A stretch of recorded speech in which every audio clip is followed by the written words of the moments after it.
हमारे लिए सौभाग्य की बात है इस मंच पर सांसद श्रीमान शंकर ललवानी जी, यहाँ के विधायक श्रीमती मालिनी भाभी जी, माननीय विधायक महेंद्र हरडे जी, माननीय विधायक मधु वर्मा जी, माननीय विधायक गोलू शुक्ला जी, हमारे महापौर माननीय पुष्पमित्र भार्गव जी, जिनका बचपन इसी कैंपस से यहीं कार साइकिल मोटरसाइकिल खेलते खेलते ही आपने अपने जिंदगी का सबसे अपना बाल्यकाल का आनंद का समय यहाँ निकाला और पापा साहब पास में रहते थे, ऐसे ही बिल्कुल पास में। इस अवसर पर जिलाध्यक्ष श्रवण सिंह चावड़ा,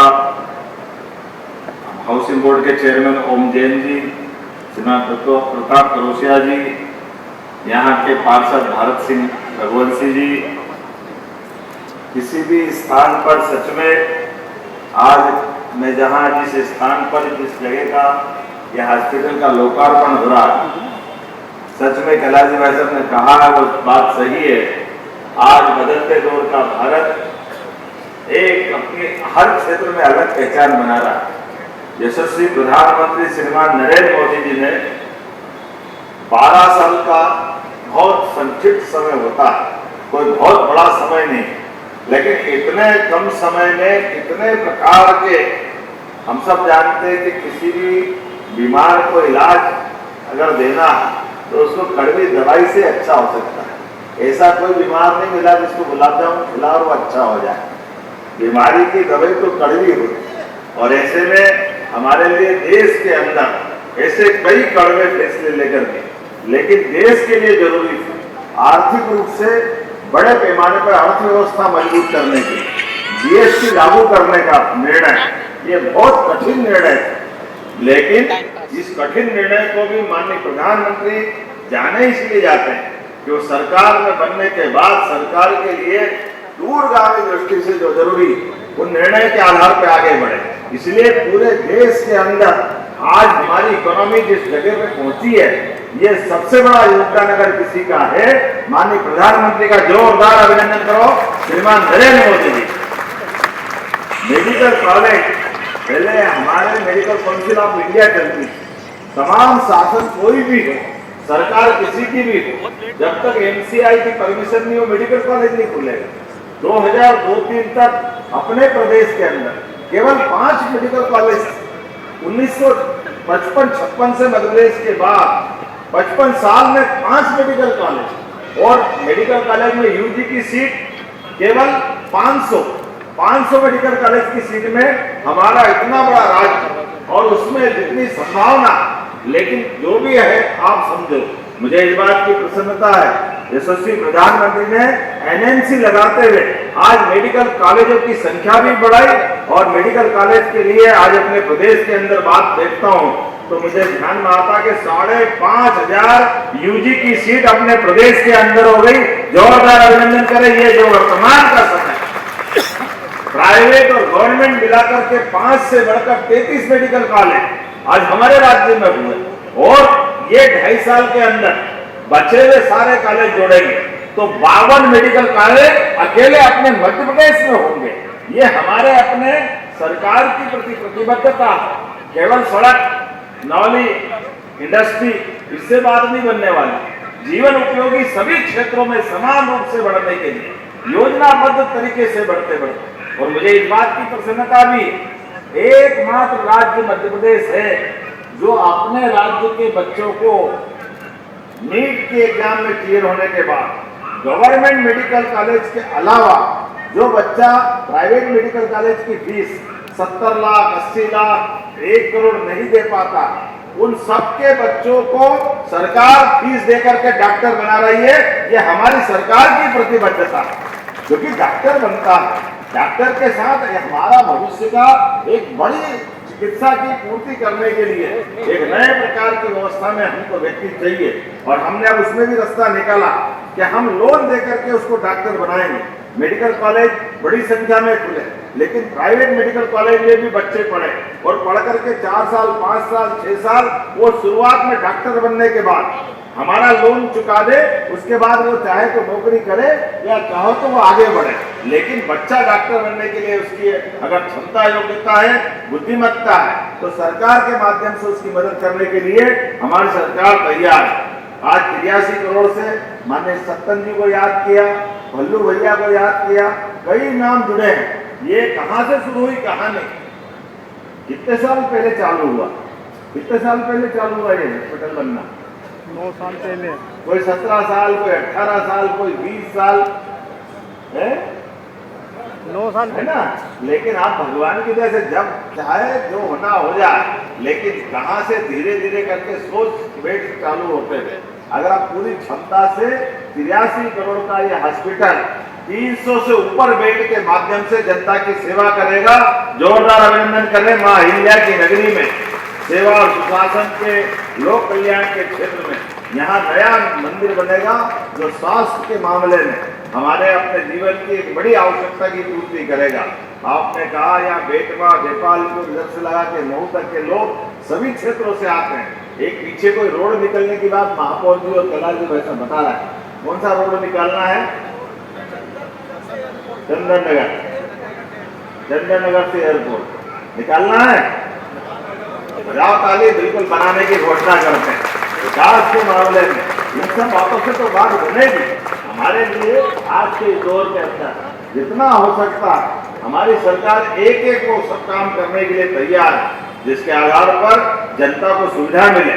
और वैसे तो हमारा वेद वाक्य सर्वे भवन्तु सुखिनः, सर्वे सन्तु निरामया, सर्वे भद्राणि पश्यन्तु मां कश्चित् दुर्भाग् भवेत्। हम तो सबके सुख की, सबके निरोगी रहने की, सबके कल्याण की उदात्त भावना के बलबूते पर समूची मानवता, वसुधा को कुटुंब मानने वाले लोग सनातन संस्कृति के आधार पर हम इसी भाव को लेकर आगे चलते हैं। और इसीलिए हम सब वर्गों की बात करते हैं, कोई वर्ग छोड़ने वाले नहीं। मुझे इस बात की प्रसन्नता है, अब से 8 दिन बाद हमारी विधानसभा में भी एक देश, एक निशान, एक प्रधान और एक विधान, ये हमारे जनसंघ के संस्थापक डॉक्टर श्यामा प्रसाद मुखर्जी ने इस भाव को हमारे सबके सामने रखा।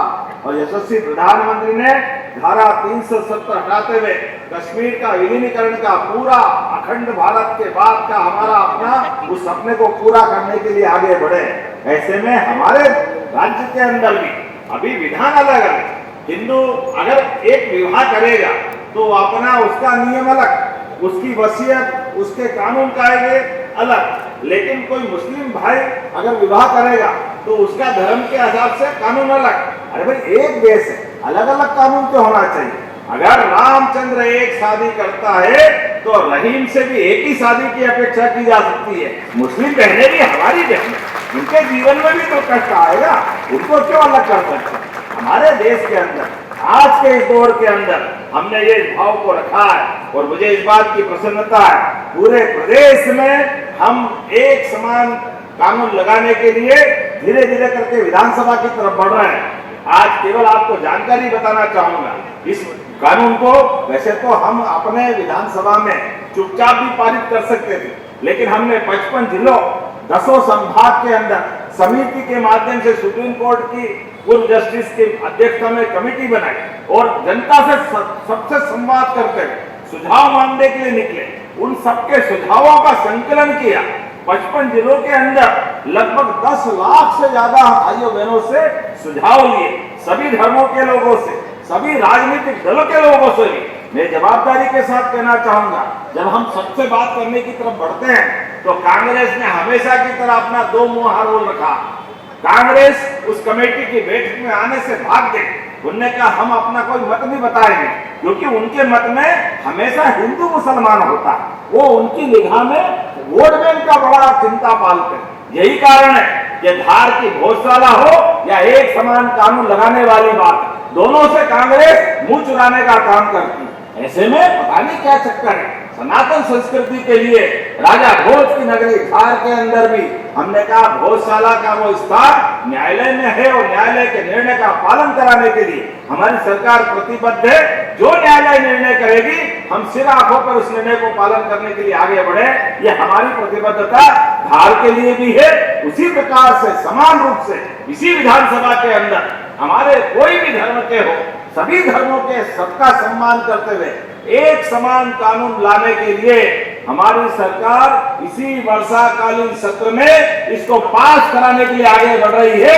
ये हमारी अपनी प्रतिबद्धता है। हम अपने राज्य के कल्याण के लिए, राज्य के नागरिकों के जीवन की बेहतरी के लिए सभी प्रकार के वो काम करने के लिए आगे बढ़ रहे हैं, जिसके कारण से आज भारतीय जनता पार्टी दुनिया की सबसे बड़ी पार्टी बनकर के दुनिया का सबसे बड़ा लोकतांत्रिक देश और दुनिया का सबसे युवा देश भी अपनी समस्याओं को भी जानता है, समस्या के निवारण करने की तरफ भी आगे बढ़ रहा है और जनता के कल्याण के लगातार काम करते जा रहा है। इसलिए किसान कल्याण वर्ष में किसानों की बेहतरी के लिए काम कर रहे हैं, युवाओं को रोजगार दिलाने की दिशा में काम कर रहे हैं, युवाओं की जिंदगी बेहतर बनाने के लिए हमने 2 दिन पहले सेमीकंडक्टर, एआई, तमाम प्रकार की आधुनिक व्यवस्थाओं के बलबूते पर, युवाओं की बुद्धिमत्ता के बलबूते पर मध्य प्रदेश को आगे बढ़ाने के लिए उस दिशा में भी आगे बढ़ रहे हैं और जीवन की जरूरी चीजों के लिए भी इसी तरह आगे बढ़ रहे हैं। और इसी के साथ साथ अब हमारे प्रदेश के अंदर एविएशन के क्षेत्र में, विमानन के क्षेत्र में भी मध्य प्रदेश आगे बढ़ रहा है। एक तरफ हम किसान कल्याण की बात कर रहे हैं, दूसरा आज ही इंदौर से अबू धाबी की भी एक नई फ्लाइट शुरू हो रही है। ये मध्य प्रदेश सरकार के माध्यम से शुरू हो रही है। इसका वित्तीय हमारी सरकार के माध्यम से देने वाले हैं। हमारे राज्य के संबंध भी अंतर्राष्ट्रीय स्तर पे हो, माननीय प्रधानमंत्री जी के आशीर्वाद से ऐसे सभी क्षेत्रों में हम आगे बढ़ रहे हैं। हेली सर्विसेज के साथ साथ हेलीकॉप्टर सर्विसेज। अब आप बताओ, यही इंदौर से रोज हेलीकॉप्टर उतर के उज्जैन, ओंकारेश्वर और इंदौर ये रोज की सर्विस दे रहा है। ये हमारी अपनी वो प्रतिबद्धता है कि जब आज अनुकूल समय है तो हमारे इन संसाधनों का उपयोग करते हुए कम समय में बेहतर से बेहतर उपयोग कैसे कर सकते हैं। एक नहीं, ऐसी कई सारी बातें बता सकता हूँ, लेकिन थोड़ा विलंब से आया, क्षमा भी चाहता हूँ। लेकिन इतना भव्य दिव्य हॉस्पिटल बना, आनंद आ गया। जोरदार ताली बजाकर अभिनंदन करें, इतना अच्छा लग रहा है देखकर भी। अब हमारे बिल्डिंगों का निर्माण, उनकी गुणवत्ता, उनकी विशेषता दिल्ली बम्बई से कम नहीं पड़ रही। मुझे इस बात की प्रसन्नता है और आपके सबके बैठे हुए लोगों के खिलते चेहरे देखकर आनंद आया कि जितनी अच्छी सुविधा बनी है उतनी अच्छी सौगात आपके माध्यम से मरीजों को मिलेगी। ये कामना करते हुए इस नए भवन के लोकार्पण की घोषणा करता हूँ और मेरे साथ बोलेंगे सब, बोलिए भारत माता की, भारत माता की, भारत माता की। बहुत बहुत धन्यवाद। मुख्यमंत्री डॉक्टर मोहन यादव जिला अस्पताल का लोकार्पण करने पहुंचे थे। जिला अस्पताल की शुरुआत होने जा रही है और इससे आम जनता को काफी फायदा मिलेगा।